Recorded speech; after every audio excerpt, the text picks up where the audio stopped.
Hi hello welcome to our channel. நேற்று நம்ம பைக்கோட இன்ஜின் வந்து ஃபெயிலியர் ஆனதை பற்றி வீடியோ போட்டிருந்தோம். இன்றைக்கி பார்த்தீங்கன்னா நேற்று வாங்கின எல்லா பார்ட்ஸையும் அசம்பிள் பண்ணி பைக்கை வந்து இன்றைக்கி ஃபுல்லாக ரெடி பண்ணியாச்சு. ட்ரை பண்ணி பார்த்துட்டோம். வண்டி சூப்பராக இருக்குது. என்ன இன்னும் ஒரு 3000-4000 பேமெண்ட் இருக்குது. கொஞ்சம் கண்ட்ரோலாக மெயின்டைன் பண்ணலாம், நல்லாயிருக்கும்.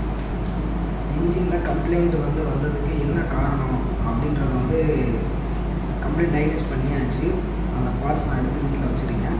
அதை பற்றின ஒரு கிளியர் வீடியோ நாளைக்கு நான் போஸ்ட் பண்ணுறேன். அதை கிளியராக எதனால் அந்த பிரச்சனை ஆச்சுன்றதை நான் சுத்தமாக எக்ஸ்பிளைன் பண்ணிடுறேன் டீட்டெயிலாக. ஓகே, இன்றைக்கி நான் வந்து எதுக்காக வீடியோ எடுக்கிறேன் அப்படின்னா, பைக்குக்கு வந்து சொல்லியிருந்தேன் நேற்று ஒரு 20000 பக்கம் நான் லாஸ்ட் டைம் வந்து செலவு பண்ணியிருந்தேன் அப்படின்னு சொல்லிட்டு. ஸோ இப்போ நம்ம மாற்றின பார்ட்ஸ் என்னென்னு பார்த்தீங்கன்னா, சிலிண்டர் கிட்டு மாற்றிருக்கு. அதாவது பேரல் கிட்டுன்னு சொல்லுவாங்க. அது உள்ள ஒரு பிஸ்டன் ரிங்ஸ். இதோட காஸ்ட்டு பார்த்தீங்கன்னா 3700 ரூபா. அதுபோக இன்ஜின் ஆயில் இதெல்லாம் வந்து கன்சூமர்ஸ் இருக்கணும், ஆயில் ஃபில்டர்லாம். ஸோ அது நம்ம கம்பல்சரி மாற்றி தான் ஆகணும் இன்ஜின் முன்னாலே. ஸோ அதோட காசு நான் அதுக்கு சேர்க்காது. அப்புறம் ஸ்பார்க் ப்ளக், அது 100 ரூபா தான் வந்துச்சு.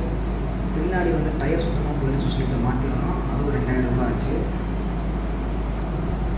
அதுபோக கார்பரேட்டில் வரக்கூடிய சர்வீஸ் கிட்டு, அந்த ஸ்க்ரூ ஜெட்டுலாம் சொல்லுவாங்க. ஸோ அது பார்த்தீங்கன்னா 400 ரூபா ஆச்சு.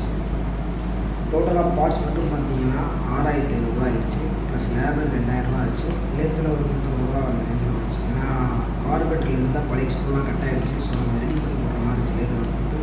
ஸோ அது அந்த ரூபா சேர்த்து பார்த்தீங்கன்னா ஒரு 8-9000 ரூபா பக்கம் வந்து இதுக்கே செலவாயிடுச்சு. இது ஜஸ்ட்டு பெரிய ஒர்க்குக்கு எவ்வளோ பண்ணினேன், எவ்வளோ செலவாயிருக்கு அப்படின்றது சொல்கிறதுக்காக மட்டும்தான் இந்த வீடியோ எடுக்கிறேன். இது சும்மா ஒரு 2 நிமிஷம் 3 நிமிஷத்துல தான் அந்த வீடியோ இருக்கும்.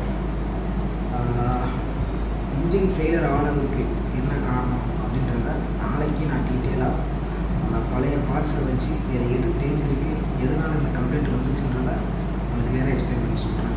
ஓகே.